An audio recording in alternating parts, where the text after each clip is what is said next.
Hi, this is Rick Adams from practicalcsm.com. And today's Rants and Musings is episode 55, What I Don't Like About NPS, Net Promoter Score. So this might be a little bit contentious because I know that there are people who even go so far as to wear t-shirts with I love NPS written on it. If you are one of those people, I'm really sorry, but please do hold your breath and listen to what I have to say.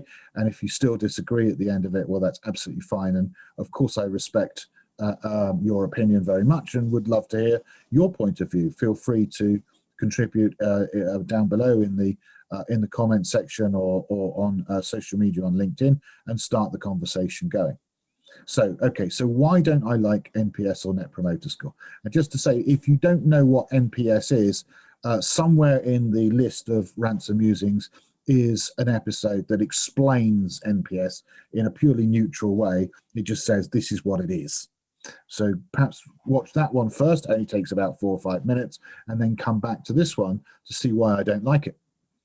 Now, in actual fact, I'm deliberately being a little bit contentious in my title about saying, you know, I'm not really saying I don't like it. What I'm saying is I'm going to explain what I don't like about it. Okay, so there is a slight difference. I am not saying no one should use NPS, it's rubbish. That's not what I'm saying at all. What I am saying is that it has some very severe and very definite limitations. And what annoys me is that people don't seem to understand what those limitations are. And it seems to be used to me sometimes quite unwisely and in a way that I think very often gives incorrect data, you know, and wrong assumptions are made based upon what the NPS is saying.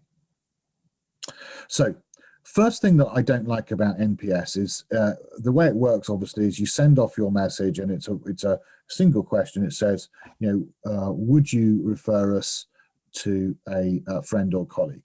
And you know, how likely are you from a scale of 1 to 10 to recommend us or our product to a friend or colleague? So they rate us out of, you know, 1 to 10, etc., etc., etc. Well, of course, the first thing is well, who are you sending that to? Okay, who are you sending it to? Are you sending it to the purchaser? And how does the purchaser know how good your product is to use? Because they may have purchased it, but they may not be involved at all in its actual use, or indeed know much about the value that is being created by it. Or are you sending it perhaps to the person who is the key stakeholder that you're working with as a CSM to get this product up and running and operational and get them onboarded and adopted and start to generate value? In which case, does that person actually have responsibility for the value that's being created at all? And do they understand how much value is being created or not? And also, they may not be using it. Or are you sending it to, you know, one or more users, and there may be multiple users? And what about them? You know, do they understand the context of why they're doing the thing that they do? So the point, of course, is that, in my opinion, within the customer organization, there's few, if anybody, who's actually going to know the whole story, yet you only send it to one person. So who do you send it to? And by the way, is it a meaningful opinion? By which I mean, you know, various things here. First of all is when they woke up this morning, what frame of mind were they in? Were they in a very cloudy frame of mind because yesterday when they got home, they had seen their mortgage statement, which told them how much they were in arrears, and they're really worrying about their financial situation. And then they log in, and the first thing they see is your NPS score. And do they, because they're in a very grouchy frame of mind, automatically mark you down? Or, you know, vice versa. Maybe they had a fantastic evening, maybe he or she said yes, they'd marry them or something, and they're just in the most amazing frame of mind, and there's, you know, roses around the door and sunlight and bluebirds singing and all the rest of it, and maybe they mark you high. Maybe they're the type of person who never ever ever rates somebody a 10. It's just not possible. Wouldn't matter how good you are. Maybe the type of person who just automatically rates everything a 10 because it's easier.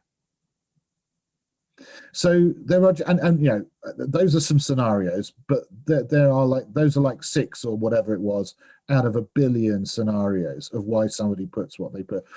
Maybe they're trying to be helpful. Maybe they like you. Okay, so they're going to give you the score that they think you want them to give you. It's not a true reflection. Okay, and actually, maybe that's actually happening. Maybe your salesperson, if your salesperson is responsible for selling this, is sending them it and saying, and by the way, please do put a decent score in because it reflects on my bonus. So, you know, is it meaningful? Is it even their real opinion? Have they really given much thought to it? Now, I've had lots of these, you know, I mean, everything from like my airline, when I've used my airline, they'll send me an NPS. My takeaway, when I've used one of those amalgamated takeaway services when I've been traveling, and they'll say, you know, how good was it? Would you recommend it? You know, and I'm not really invested in airlines or takeaway services myself, so you know, I don't care that much about my answer. It's fairly sort of just floated away.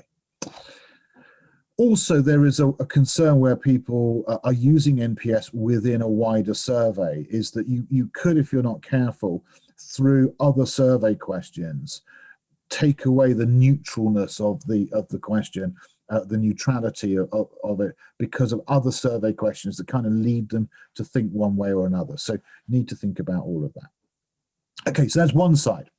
Now, another side of things that is a reason why I don't like, or an aspect of NPS that I don't like, is that it is a lagging indicator, not a leading indicator. So it tells you how well you've done for that customer. It doesn't really tell you how well you might do necessarily in the future. It doesn't really express the future. It's basically scoring your previous performance. Okay. So is there anything wrong with that? No, of course there isn't. There is a lot of value in scoring your previous performance, but it doesn't necessarily tell you what's going to happen in the future because of what you're doing now. Okay, it's scoring what they feel now because of what you've done previously, rather than scoring what value they're going to get in the future because of what you're doing now. So it's more of a lagging indicator. I would say, for the reasons that I've stated originally about the meaningful opinion and the real opinions and who are you asking and all the rest of it, that all of that noise can get filtered out, at least to some extent, if you send your NPS survey to enough respondents. So then you're going to get enough different people in different parts of the business with different opinions, so that you get a more rounded average. And you'll get enough people who are in a normal frame of mind, and the numbers of people who are in a particularly good frame of mind and particularly bad frame of mind are going to sort of even and iron out if you've got enough size of an audience responding. So to my mind, for NPS really to be of value, you've got to be asking, you know, multiple hundreds, preferably thousands, you know, or more precisely, getting responses back of multiple hundreds and preferably thousands. And now here's a thought: even if you're getting multiple hundreds back, if you send to, you know, 10,000 customers and only get a handful back, like a few hundred back, well, a few hundred might be enough to be a meaningful representation. But is it in the circumstance? Because are the ones who are going to send it back, are they sort of a fair representation of the thinking of all your 10,000? Or is it only the ones who really like you, or only the ones who really don't like you? You know, the ones who are passionate, that you're actually getting a response from. So again, you know, because of the way that NPS works, which is quite cool and quite clever, it's got some good ideas in it, you know, around the fact that it's the, you know, it's the raving fans minus the ones who really don't like you, the ones, the detractors, you know, the way it works. But maybe only your raving fans are actually contacting you, or maybe only your detractors are only contacting you. So there's a thought. Okay, depends on your product, doesn't it? You know, it's difficult to get excited about some products, but you might be excited about really poor service. So then you're your positive people like aren't bothered, and your detractors are bothered, and maybe that's going to reflect in your score. So just trying to think of different things here. So I would say what is quite a cool thing about it, though, is if you continue to do NPS, I mean, it's easy to do, and that, for all its difficulties, I think that is one thing that's got to be said about it. It's one question, simple for the customer to answer, it rates 1 out of 10, job done. So that's really powerful.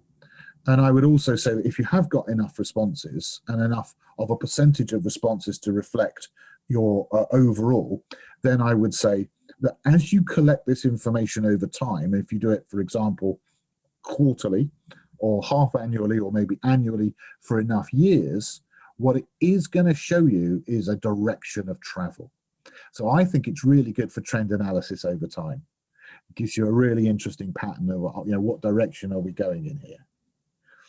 Okay, so less good perhaps as a snapshot in time, telling you the reality of the situation, more good for telling you the trend.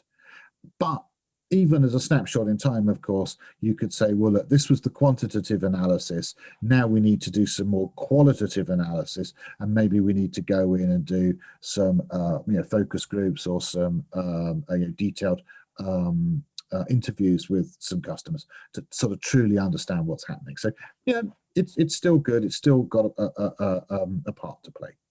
All right, I've ranted on for long enough about this one. And as I said, I'm not totally against NPS. I just think that it needs to be considered carefully and its limitations need to be understood. I hope you've enjoyed this. Feel free to disagree as much as you like and put your comments and observations in here and teach me. Tell me why I'm wrong if I'm wrong. That would be great. I'm very open to learning always. And as I said, it's not that I'm against NPS. I'm against the poor use of NPS. So this is me, Rick Adams from practicalcsm.com, saying I hope you've enjoyed this and benefited from it. Can't wait to see what people think of it. And I will look forward to speaking to you in future episodes. Thank you.